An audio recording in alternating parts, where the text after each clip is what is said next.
Welcome back, everybody, and today we're listening to Lauren Spencer Smith. Okay, I'm gonna have a hard time saying that name. Ooh. Today we're listening to Lauren Spencer Smith's new album, Mirror, that just came out, that has some songs, including one that I've kind of heard, I guess through TikTok, but I've never fully listened to. It's a 15-track album. There's a lot of emotional, deep songs. This might just get messy. It might get a little tiny bit dramatic, but it's gonna be good, or at least I really hope it is going to be good. A fellow Canadian artist, so let's get right into it.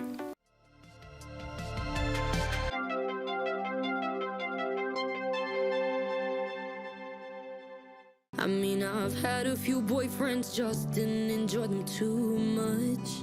I've never been in love. Ooh, I like your voice. I swear I think I'm ready. Get me that I've never been in love. It's interesting because, like, that type of song, especially the content, could have easily turned into like a cheesy type of song. But that's really not what it is like this time around. It's actually well kind of thought out, it's very visual. I like the writing of it. All of my family was not the way I wanted. Love enough to make it last. I've never been in love. I like it as an opener. Yeah, like I said, it could have been a cheesy type of song, but it really isn't. I like the way it sounds. 8 months of almost of getting too close. 3 words, but I let it slide. You only mean about half the time. Love is an overstatement. If there was a line, then you crossed it. If there was a feeling, you fought it. Once again, I really like the writing of it. I really like the melody and the production of it too. It sounds really mature, but it kind of keeps the youth at the same time. There's something kind of like I can never pronounce that word. Juxtaposition, because isn't there an X in that word? Hold on. Oh, here we go. Juxtaposition, juxta. Oh, okay, the X is before. Wait. Juxtaposition. Juxtaposition. There you go. Is that even the right word? The fact that two things being seen or placed close together with contrasting effect. Yeah, okay. So basically it sounds young love, but it sounds mature. And I feel like we don't have a lot of albums that are like this, like adult contemporary style for especially new artists. I like. But with you, it's complicated sometimes. Love would be an overstatement.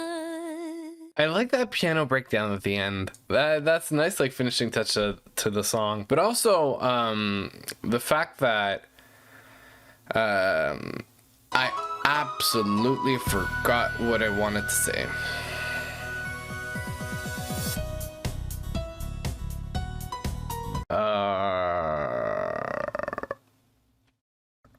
Oh yeah, that's it. The song absolutely sounds like movie-esque. It could be the title, like the main song for a teaser in like a romantic comedy or like a dramatic movie. Definitely, it has that quality of just like being able to pull at the strings and create that feeling necessary to get into like those types of stories and movies. Introduced me to your family. This was the first single, right? Which I've never heard completely, but I know that it became kind of famous on TikTok. Basically, some other songs she teased on TikTok as well, but this is the one that I've, as soon as I heard that song, I was like, I'm gonna be interested in listening to the album. And I think that might have been even before I started doing the reaction videos. From that moment, when I had an idea that she was coming out with an album, she was releasing single after single, I was like, I'm gonna keep everything until she releases the album so I can record my reaction. And this is why I never listened to any of the songs completely. Here we are today, finally. Old love songs we used to play too funny, now I hate you. So when you said you love me, well, you must have had your fingers crossed.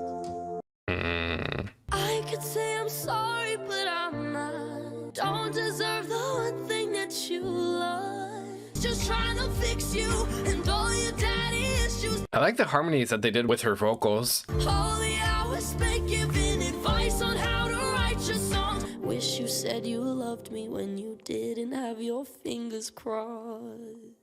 This is the type of album that you want to scream at the top of your lungs when you're in your car, especially if you've had a breakup. But they're like, I feel like those are so fun to sing because they put such a great emphasis on the vocals. I mean, the musical production is great, but really the main thing here is the vocals. And so you can have so much fun kind of playing around with the songs. I'm sure it's going to be super interesting for her when she goes. I think she did go on tour. Now that the album is out, like, to be able to, you know, sing all of them is going to be a lot of fun to like play around. These are the types of songs that you can easily learn the lyrics to. So when she goes out and she like is with fans and they kind of sing back the song to her, it must be such a great moment. And they're easy songs for that to happen because there's a focus on the vocals and the lyrics and the storytelling in them. I was young and stupid, thought that it was normal, getting treated like shit. Oh. Quite incredible. Gotta give you credit though. You love me when you need it, left when it was easy, living in a fantasy. You can definitely hear the Gale influence on that track, being a lot more rock leaning pop, whereas I mean it's a big contrast to the rest of the album, but it breaks that monotony, if you will. Not that it wasn't monotone much, but like it was, you know, in a specific niche, but now this just like took it sideways. Acting like you care doesn't make yourself aware. Woo! Always play the victim, used to be convincing. You living in a fantasy. Once again, I like how it breaks from the rest of the album so far, because we're heading back into songs that are a bit more like the previous ones, I think, from what I can see in the track list and what I remember of in terms of snippets on the internet. It's kind of expected, but it kind of feels good. And once again, still that type of music that you probably want to yell out in a car or at home when you're alone and your neighbors are not going to hear you. I feel like this is like the part of the album where we've kind of moved on from that breakup like sadness and we're heading into like talking about the consequences and the anger of whatever happened in the relationship. So it's kind of like a different chapter, if you will, which is pretty cool. And I just realized that the mirror is probably just like the idea of like in the aftermath of everything. I needed to sneeze. Mirror is not even like a song title from the album. It's really just the title of the album. So I have a feeling that it's just the idea of kind of like after going through everything, looking at yourself in the mirror and kind of asking you those questions, or like looking at yourself and confronting the truth. That's kind of pretty cool. Anyway, all this to say that this is a kind of a new chapter in the album, and we're heading into a narcissist next, which fits with like the whole anger topic. They'll fall in love in seconds, die for you or probably kill. Feels like you're dying on a bathroom floor. Won't leave, can't stay. How much are you gonna take when you love a narcissist?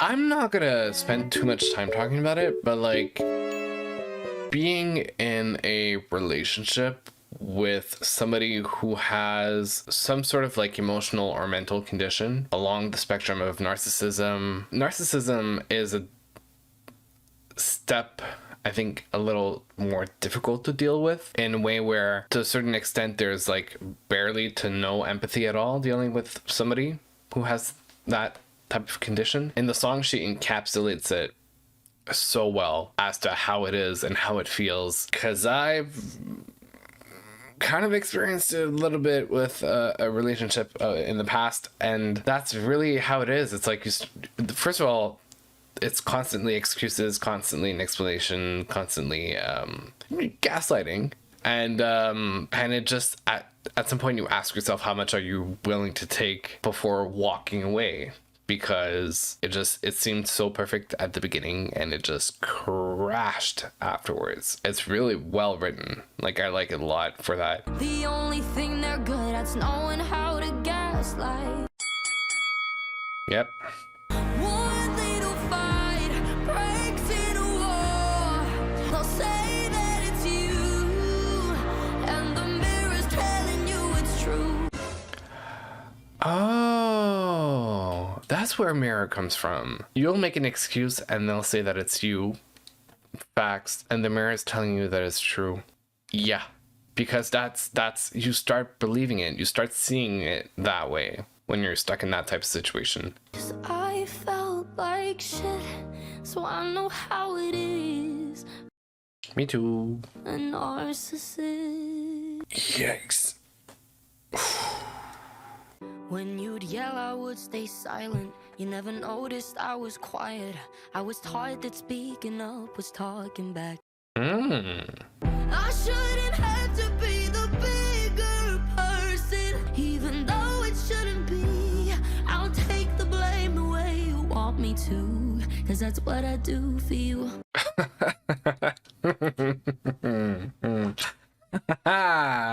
Yeah. Okay, we're gonna have that type of album and reaction. Okay, whoop-a-lay. That's a very French term to say. So a little bit too relatable. Been there, done that. Woo, okay. There's me we're talking here. I didn't think. Okay. I'm okay. Nope. There's no crying now. Nope. I relate a little bit too much to this. This is an absolute follow-up to Narcissist. Just the lines.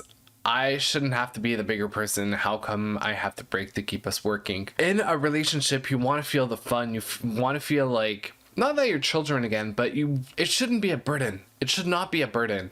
And, you know, I've had those relationships where it felt like I was carrying the burden on my back, especially one that I was like, I was on the verge of breaking to keep us together. So this is exactly the feelings that I was feeling in that relationship, especially towards the end, when I realized that this was not working and I was breaking to keep us together. Excuses and emotional abuses. We kept moving the lines we'd never cross. 'Cause I can't get the closure when you're like this. Getting tired of bearing all your burden.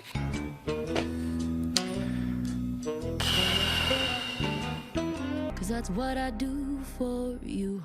Ouch. Okay. The lyrical writing is on point. This is exactly how it goes down in that type of situation, and the picture is drawn just perfectly.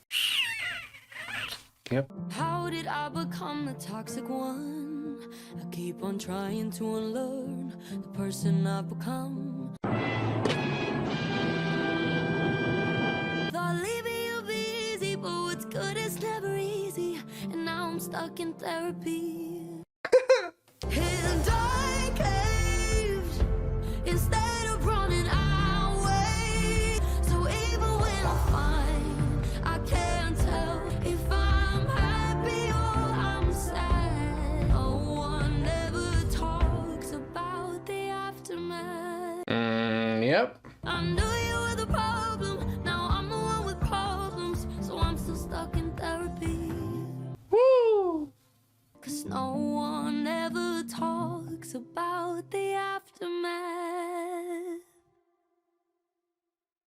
Okay, I knew the album was going to be heavy, maybe just not that heavy. I think that nobody talks about the aftermath because some people just don't know how to handle it, like handle other people going through it. And also, every situation is kind of specific to the person and the relationship and the conditions of it. some things that do help one person does not necessarily apply to everybody else. That's what happens when you're in an environment that's not positive for you. You tend to take on certain negative traits as a coping mechanism, or just in the quest to make things work, you take on the bad things, and then it just makes you become part of the problem instead of the solution. Yeah.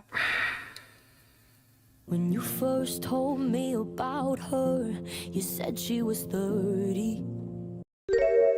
But she's only 28. I'm not even half her age. I'll be blocking your number, cause you couldn't wait till it got a bit older. Okay. Never crossed your mind that maybe I'm still a kid. So please stop lying and lying and lying to tell me she was 28. Oh, wow. What the is 28? There's nothing you can say that makes 28 okay to me. Okay, whoa. There's a lot to unpack here. I'm guessing that she started like a relationship with somebody that was older than her, but he started a relationship that was with somebody more than twice older than her. Oh, Lauren. Okay. Okay, that explains why she has had that type of experience if all of the songs are about that one person. I don't know how old that guy was. I hope it wasn't too much older. I feel like it was definitely like of legal age, considering the fact that she says that he couldn't wait until she was a bit older, because probably that she was too young and it might have caused issues if they were together. I don't know if it's a one-off story that like she just like started seeing somebody out of the blue, and well, not out of the blue, but like she started seeing somebody and there was a major age difference. I understand the anger, but definitely if you guys didn't end up together, that was probably for the best, I'm gonna say. Everyone at school thought we were sisters. Oh, I think she might have teased that one on TikTok. I only wanted you to be happy. Oh, didn't think it hurt this much when best friends break up.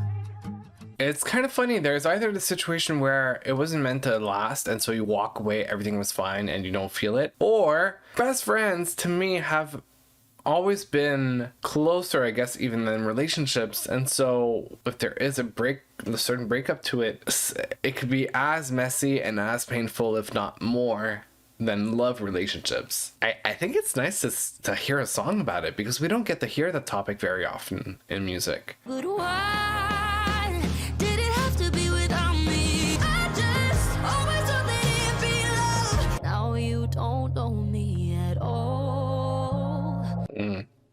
Nice. Showed up at my house at 8 o'clock. You brought me flowers. I'm just gonna go ahead and say that it stopped very like abruptly, because it's probably some sort of like imagery, I guess, of like being there at 8 sharp. Like it stopped at 8 and he was there. Like it just, like he wasn't late, didn't like linger on, just he was there at the time specifically, which is kind of cool. Little things like that in music. I don't want to overthink it all. Oh, it's somebody else. I don't want to ask for reassurance when you call. Fall in love.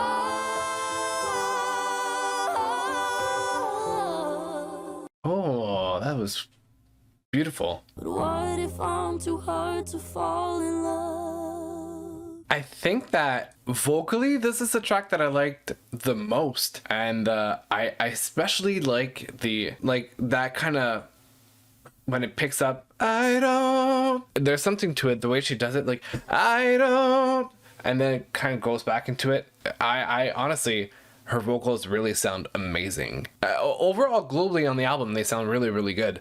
But that track to me just like put a spotlight on the vocals. You're kinda loud and I kinda like it, 'cause I'm kinda loud and you don't make me hide it. Used to second guessing, you got used to coming second. Give us a second to unlearn all that we've learned. Can't even blame you when she broke her vows. You're scared to commit when nobody's committed to you. 'Cause I don't wanna fall in love to fall back out of love with you again. Can we take the risk to fall back out of love with you again?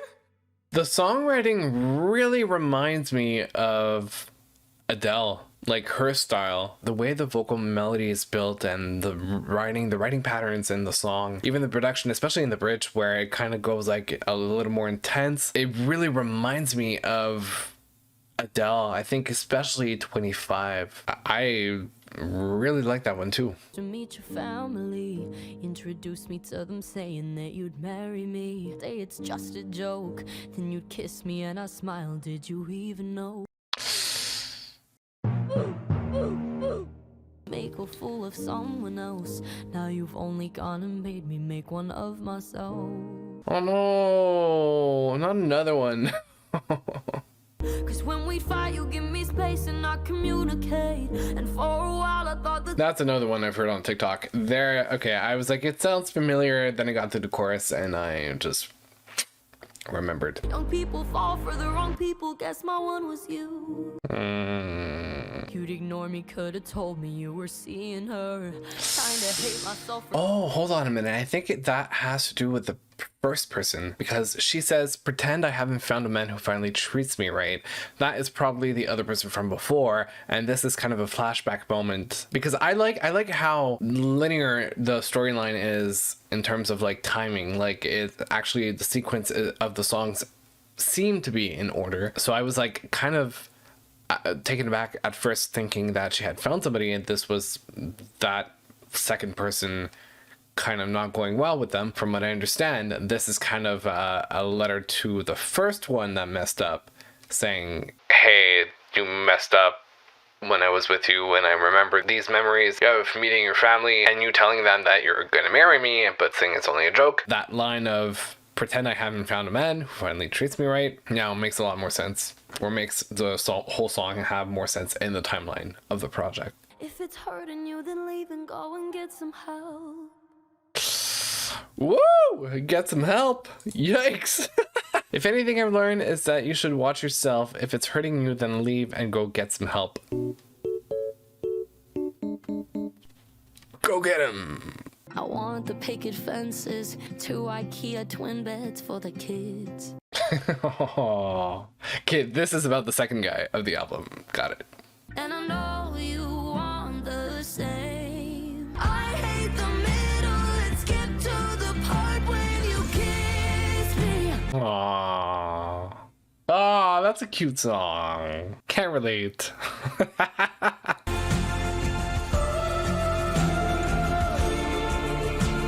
We run away, I know one day we'll get to that part.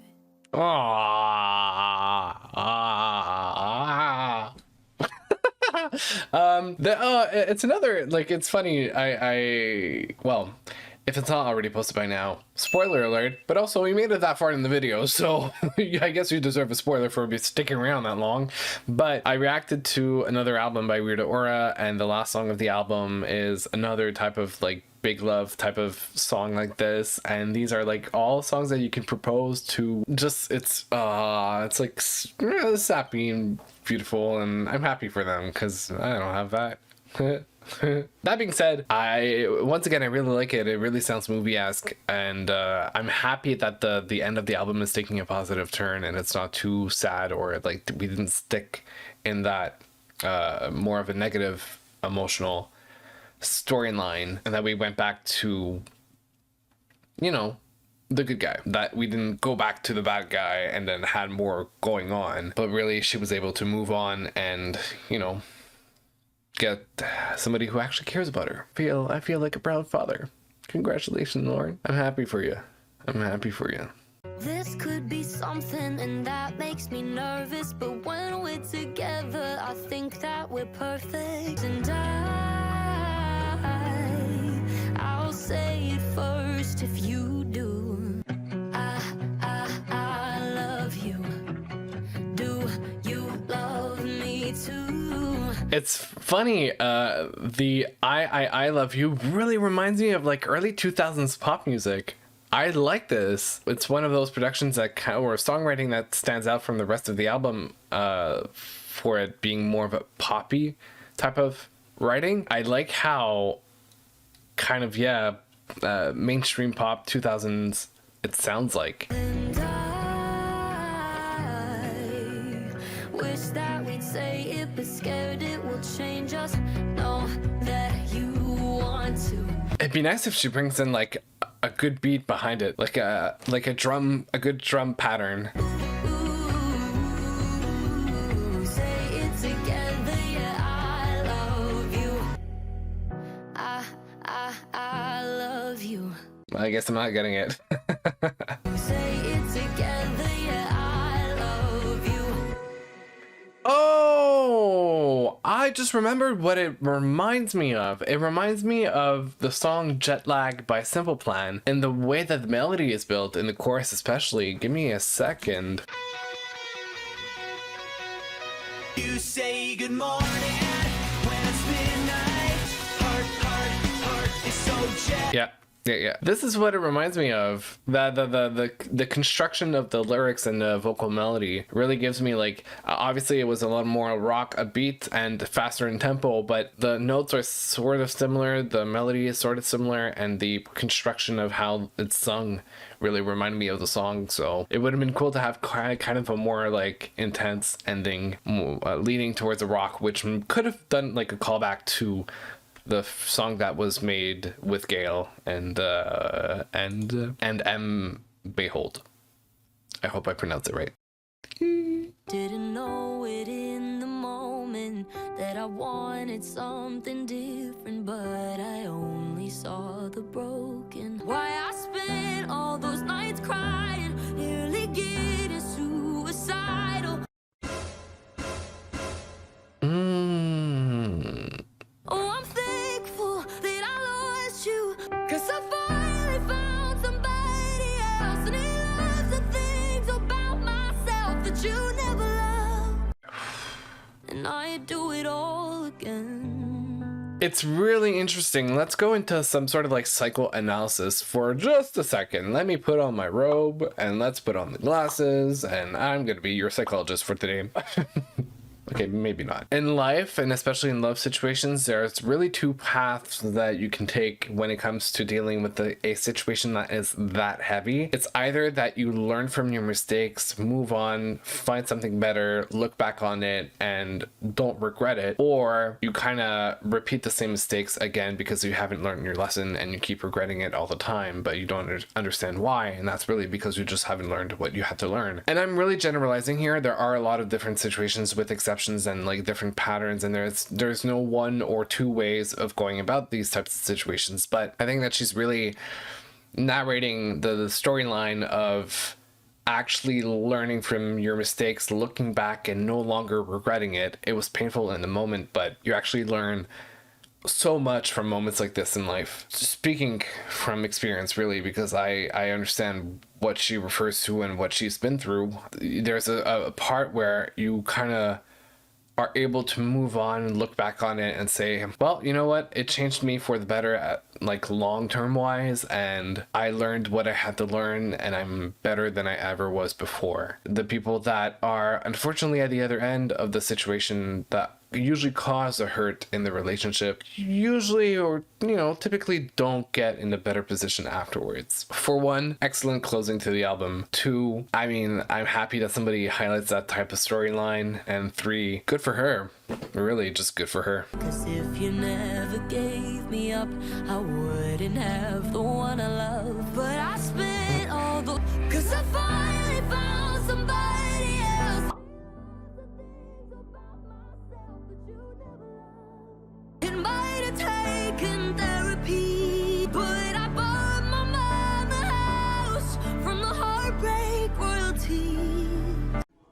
see me rolling. They are hating, patrolling. That I'm thankful, cause I lost you, and I found every part of me.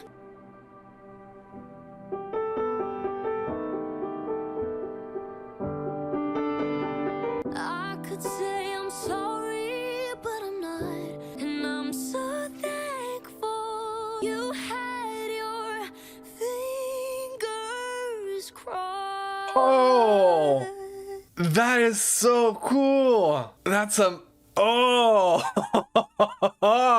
Oh my god, that is an amazing finishing touch. That was so smart to do a callback to the first single that actually worked, and then she became, you know, more well known from. Woo! The thing that I like the most, I mean, there's really many different things that I liked about this album, from the vocals to the production to the storyline, that it was like very straightforward and we could keep up with like the storyline. The lyrical writing and the way that the album is built is probably what I like the most about it. It is a youthful yet mature storytelling. It's not cheesy. It's honest, it's emotional, but hopeful. I really liked how the whole project was built. And then the ending is like, woo, get it. Yeah, I really appreciated the whole project. This is a smart project. It's a mature adult contemporary pop made for a youthful audience, but it's a smart album. Good for her. Honestly, I really had a blast listening to it. Some of them really hit home or close to home, but otherwise, yeah, that was really great to listen to. This was my reaction to Lawrence Spencer Smith's album Mirror. I hope you guys appreciated it. This is my ranking of the tracks from top to bottom. Although, honestly, overall, I really had a great experience listening to the whole album, and there's not one track that I really liked less than the other ones. That being said, I'm curious to know what your comments and opinions are. Leave them below in the comments. Don't forget to subscribe if you want to follow for, you know, more videos like these. And I'll see you guys around. No, you don't say that way. I'll see you guys next time. Bye.